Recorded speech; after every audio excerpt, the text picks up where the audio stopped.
Terima kasih saya ucapkan kepada semua yang hadir pada petang ini.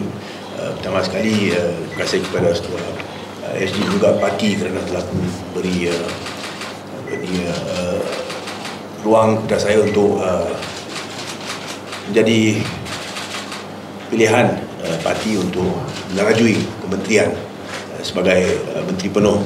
Saya juga ingin mengambil kesempatan untuk mengucapkan terima kasih kepada Yang Amat Berhormat Perdana Menteri kerana ada kepercayaan dalam keupayaan saya untuk memimpin satu kementerian yang baru. Seperti mana semua tahu, dalam tahun 2018 saya pernah menjadi Menteri Komunikasi dan Multimedia.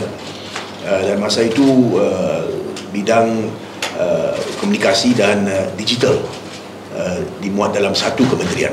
Jadi kementerian itu sangat luas, ianya merangkumi beberapa agensi yang besar, dan memang ianya melibatkan aspek-aspek penerangan, aspek-aspek apa disebut sebagai media, dan juga aspek-aspek digital dalam era digital yang kita lihat hari ini. Saya dengar apa yang disebut oleh Yang Amat Berhormat tadi apabila beliau mengadakan sidang akhbar, ditanya soalan berkenaan dengan perlunya wujud Kementerian Digital. Saya ingin nyatakan di sini, saya berkongsi pendapat dengan Yang Amat Berhormat Perdana Menteri, di mana kita semua sedar berkenaan dengan cabaran-cabaran baru yang kita perlu hadapi sebagai satu negara apabila kita lihat kepada era digital yang baru ini, dan bagaimana ianya telah mempunyai kesan kepada seluruh lapisan masyarakat, dan juga ianya membawa cabaran-cabaran yang baru. Ianya mengubah cara kita bergerak, khususnya dalam apabila kita lihat kepada cara kita milih membuat perniagaan dan sebagainya, cara kita mengubah apa yang menjadi silibus pelajaran, bagaimana kita hendak menghadapi ancaman-ancaman yang juga dibawa melalui era digital ini. So ianya adalah satu perkara yang cukup luas, yang memerlukan satu agensi kementerian yang tersendiri. Seperti mana semua tahu, oleh kerana kementerian itu telah pun dibahagi dua. Saudara Fahmi masih menjadi Menteri Komunikasi. Beliau akan melihat kepada aspek-aspek komunikasi, penerangan dan juga media. Dan saya diberi peluang untuk melihat kepada aspek-aspek digital. Soal berkenaan dengan ruang dan lingkungan, jauh mana kementerian saya, tidak ada pertindihan dengan apa yang kita lihat sebagai Kementerian Komunikasi sekarang, adalah perkara yang perlu kita lihat dengan terperinci, dan saya akan melihat perkara ini mulai esok, dan saya rasa dalam masa yang terdekat kita dapat mewujudkan kerangka yang jelas berkenaan dengan peranan saya sebagai Menteri Digital dan apa yang perlu kita laksanakan dalam masa yang terdekat. So moving forward, there's a lot of work to do. First of course, kita hendak pastikan bahawa kita tahu apa ni sebenarnya peranan-peranan kementerian-kementerian ini, dan kemudian kita perlu mulakan kerja sekarang untuk pastikan bahawa kita dapat melaksanakan ataupun kita dapat mengubah rancangan untuk apa yang saya sebut sebagai jangka masa dekat, jangka masa sederhana dan juga jangka masa panjang. Apabila kita sedia dengan peranan kita masing-masing dan juga clearly defined agencies and what have you not, kita akan mengadakan sidang media, dan kemudian kita juga akan memberitahu apakah sebenarnya rancangan kita menghala ke depan. Dan saya rasa itulah perkara yang kita akan mula kerja esok. Saya harap bahawa dapat tunggu 2-3 hari lah supaya kita ada sidang media, dan kemudian kita dapat memberitahu dengan lebih terperinci apa sebenarnya yang harus kita laksanakan. Tapi seperti mana saya sebut tadi, masuk ke dalam era digital ini adalah satu era yang akan membawa cabaran cukup besar, dan kita perlu pastikan bahawa kita Malaysia bersedia untuk cabaran-cabaran ini, dan juga kita pastikan bahawa rakyat Malaysia sedia untuk kita dapat menggunakan sepenuhnya bidang teknologi ini untuk pastikan masa depan bukan saja kita tapi anak-anak kita dan sebagainya. Jadi saya ucapkan sekali lagi terima kasih kepada semua yang telah pun menaruh kepercayaan kepada saya untuk memimpin kementerian ini, dan kita akan mengadakan sidang media dalam masa terdekat untuk kita memberitahu dengan lebih terperinci apakah langkah-langkah yang akan kita ambil dalam masa yang akan datang. Terima kasih. Terima kasih kepada semua yang hadir. kami baru saja mendapat sumpah di istana, jadi saya ingin ambil kesempatan ini untuk menjunjung kasih Duli Tuanku atas perkenan pelantikan ini. Saya juga ingin mengucapkan terima kasih dan penghargaan kepada Yang Berhormat Perdana Menteri serta Setiausaha Agong DAP Saudara Anthony Loke atas keyakinan dan memberikan amanah ini kepada saya. Saya sedar bahawa Kementerian Sumber Manusia merupakan satu kementerian yang amat penting, terutamanya dalam keadaan tahap pembangunan Malaysia pada hari ini. Jadi saya akan menumpu kepada peningkatan produktiviti pekerja, peningkatan bakat, kemahiran selaras dengan aspirasi kerangka ekonomi madani bagi meningkatkan daya saing ekonomi negara kita. Saya percaya dengan pengalaman, I just came from the Ministry of Finance, dengan pengalaman dalam Kementerian Kewangan merangka dasar-dasar pengurusan fiskal negara, menguruskan ekonomi negara, saya yakin pengalaman ini akan membantu saya untuk mengangkat martabat golongan pekerja di Malaysia, tak kira kaum dan agama. Saya akan hit the ground running.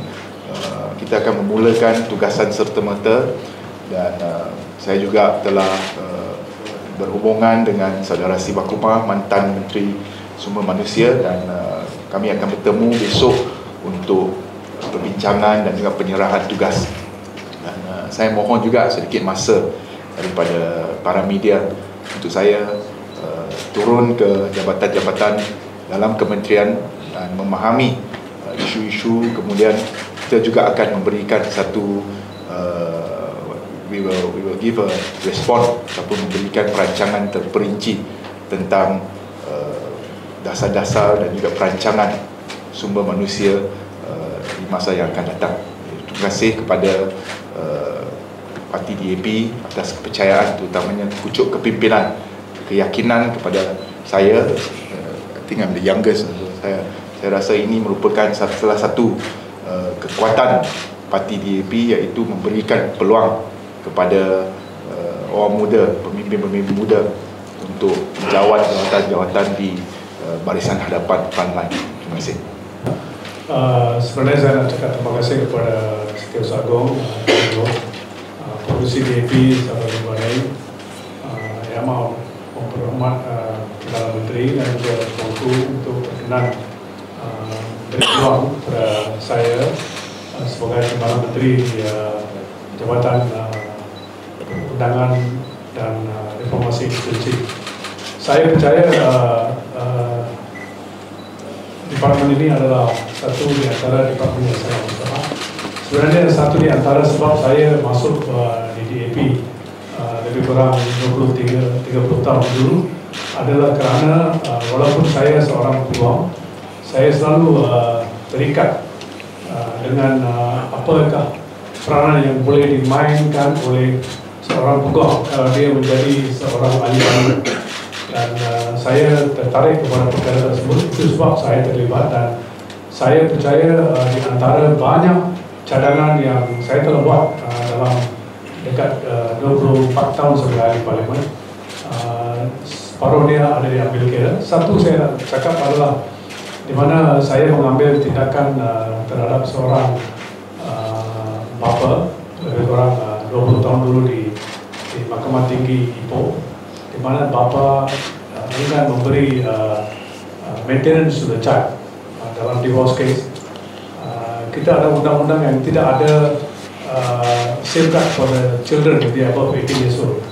Subsequently, after the matter was taken up in Parliament many times, perundangan telah dibawa untuk meminda itu supaya walaupun lebih dari 18 umur, kalau anak itu melanjutkan pelajaran, bapa itu yang have the means must provide financial assistance.